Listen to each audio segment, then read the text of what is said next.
নিরাপদে জান্নাতে পৌঁছানোর দোয়া আমি আল্লাহর কাছে ওখানে করতে থাকবো। অথবা মিজানের পালা যেখানে নেকিবদি ওজন হবে সেখানেও আমাকে পাইবা, কারণ আমি আমার উম্মতের নেকি আর বদির ওজন দেখতে থাকবো। আল্লাহু আকবার, জোরে করে বলেন আল্লাহু আকবার।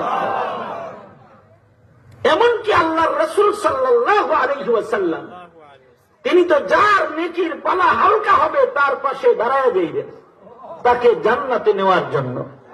আল্লাহর রাসূল বলেন, মুরগি যেমন তার বাচ্চাকে বাঁচানোর জন্য উড়ে, আমি ময়দানে মাহশরে বাচ্চাওয়ালা মুরগির মতো ছুটাছুটি করবো আমার উম্মতকে জান্নাতে নেওয়ার জন্য।